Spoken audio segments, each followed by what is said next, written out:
guys, so tonight we're going to do something a little different. It is Wednesday after a long day of studying, work, and life in general. You'll probably see this Saturday night, but there are a lot of new faces around here. I've seen a lot of new subscribers, which I really do appreciate.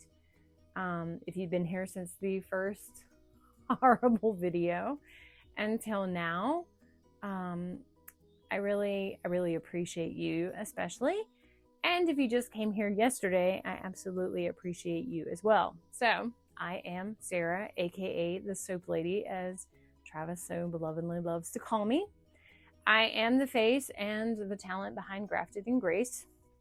And around here you will find herbs, tinctures, lysinates, salves, soaps, pot gardening, building an apothecary, rabbit hole research. I do love a good conspiracy theory and rabbit hole.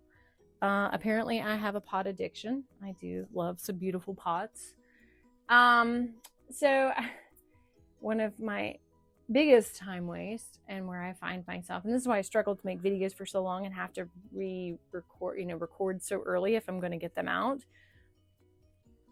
is because I will literally lose so much time studying herbs. I will have, my biblical studies, like I'll have books upon books, and I've got 32 tabs open, and I don't know where the music is coming from, and I forgot to turn my phone off, do not disturb, right? So like, if this sounds like you, we're going to get along just fine. So a little bit more personal about me. I am from North Carolina, and I grew up on a 50-acre farm. People always picture that farm life as so peaceful, such a blessing. You get to grow up on a farm. And don't get me wrong, I've got a lot of good memories, right? From swimming in rivers to riding four-wheelers. But I really do laugh when people romanticize it, because the reality is like you're snapping beans for dinner, and it's not because you're trying to make some stupid Etsy photo, or some Instagram photo. It's because if you didn't snap the beans, you didn't eat. And if you didn't do them right, mama popped you on the head, or grandma, or somebody, right? So you were doing this because it was part of life, right? There was always gardens to weed and animals to feed and chores to do. And like, as a kid, you're like, ugh, why? I don't get this. So I walked away from that for a very long time. And looking back though, I feel quite blessed that I got to grow up like that, right? It taught me about hard work, taught me about having fun, right? Just going out and letting the steam go. Appreciating God's creation and appreciating the process. So I lived there for about 30 some odd years. And then we moved to Pennsylvania for a stint up in Amish country. And one thing I appreciated was seeing people who still valued gardening, preserving, food making. And that's kind of when the big shift really started to happen.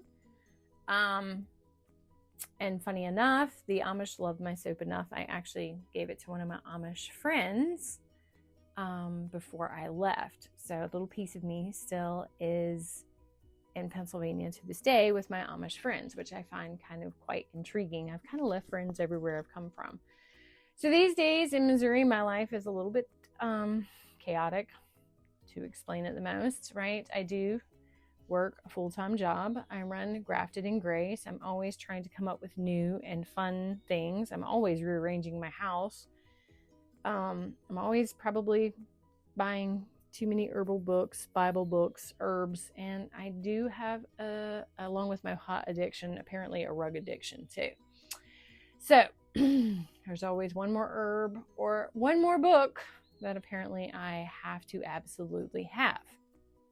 So you always think you've bought the last one, or this is going to be the one that helps to make the conclusions, and lo and behold, there's a revised edition that's come out, and well, we just got to see, right? So that's my obsessions. I also am a mother to 3 incredible daughters who are all adults now in varying stages. Fergus, don't you escape.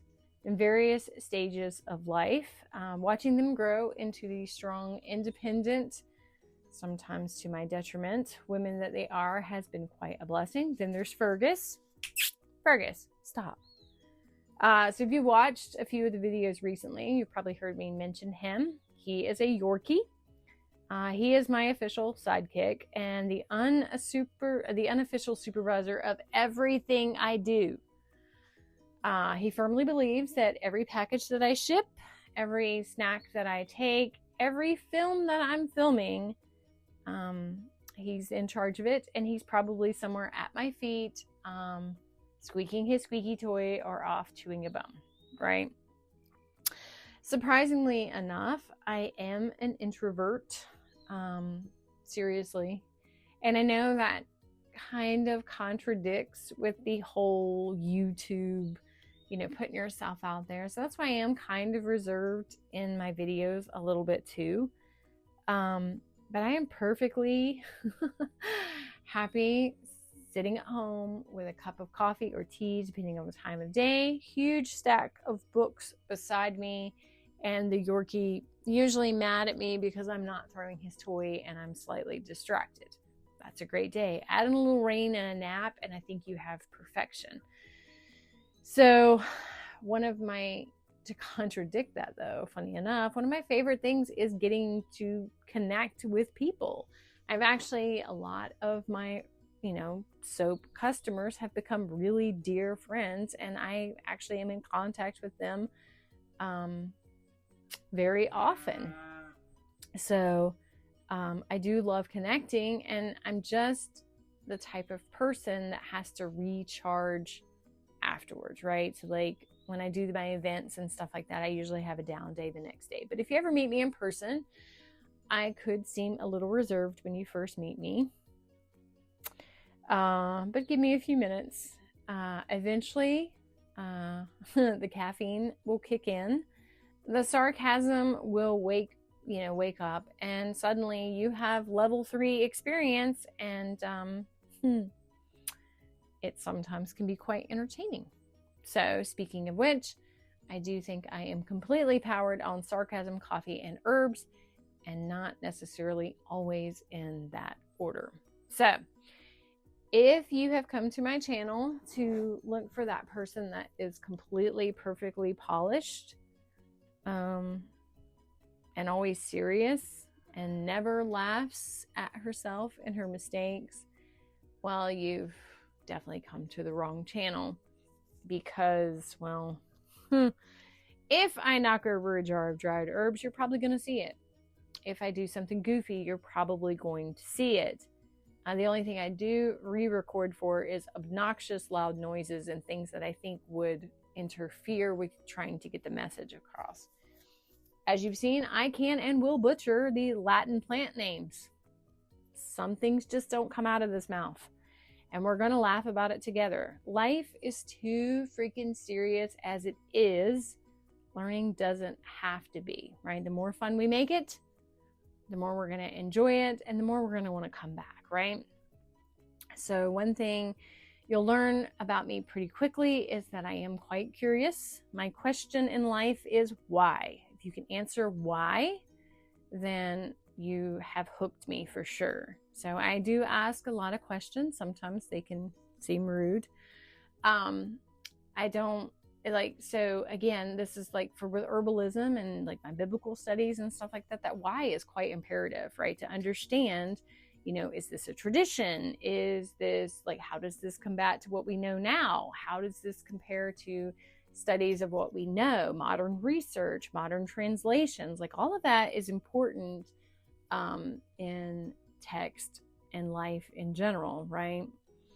So we always want to study to show ourselves approved. So if you've ever gone down a rabbit hole because you just had to know the answer, right? Welcome. We're going to be great friends. I don't think you ever truly arrive when it comes to learning. I mean, I know some very smart people, and I know there's some people out there way smarter than me for sure. But I hope for me personally, I'm still learning 20 years from now. And if I ever act like a know-it-all or think I know it all, please hand me another book. Please hand me another book, because I probably need to go learn something else. I can be firm and sure in what I know, but we don't want to come across as a know-it-all, right? This channel isn't about pretending to have all the answers. It's about learning together, right? That's why I always like to see your comments below. So sometimes we're going to make tinctures. Sometimes we're going to walk through the herbal porch and see how things are going. I'm really mad at my gotu kola right now. Some days we're going to make soap, maybe. Some days we'll talk about the history of an herb. Sometimes we're just going to sit here and have a conversation because life is too serious. You come here, goofball. So again, that's to me, you know, what this community is kind of for and going to become, right? You're not just subscribers, right? You're people who enjoy learning together. And my hope is that every time you leave one of my videos, you learn something new. What do you want to get into? Goodness. So maybe you learned a new herb. Maybe you learned my famous or some of my halfway sarcastic comments. Maybe it's a new way of looking at an old remedy. And maybe it's just simply the confidence to start growing something. Or maybe you see some big goofball on YouTube screwing it up. You're like, hey, I can screw it up too. So whatever it is, I hope you leave my videos encouraged. I'm not big into shaming people for trying to learn. I will shame you for not trying to learn though. So before I go, I'd love to know a little bit about you guys, right? Where are you watching from? If I know you personally, you don't have to tell me that. How'd you find my channel? I know there's going to be a huge influx of Travis in the comments. What's one herb that you've always wanted to learn more about? I read far more comments than I probably should. I don't delete some, but I do see YouTube does that because I've had people reach out. Did you see my comment? No, it's gone. So some of my favorite videos I've done have actually come from emails and suggestions from you guys where I've got to study a new subject. I'm always willing to go down a different rabbit hole. So if you have different rabbit holes pertaining to herbals and stuff like that you want to send me, leave a comment below. I'm always interested. And if you have any good book selections, I'd love to see those too. Or pots, anywhere to get good pots. I need some of those suggestions as well. So I do really appreciate you being here. Fergus appreciates it as well because he loves hearing me just talk to the wall. He probably thinks I'm crazy. That's fair. But I do really, truly appreciate every single one of you. And I'm excited to keep learning, laughing, and probably chasing a few rabbit trails together. And thank you for stopping by this Saturday evening. For you guys, it's not a Saturday evening for me. I still have a few more days till the weekend. And if Fergus doesn't approve of this message, you probably won't see it. So I do appreciate you guys. Until the next one, have a good night.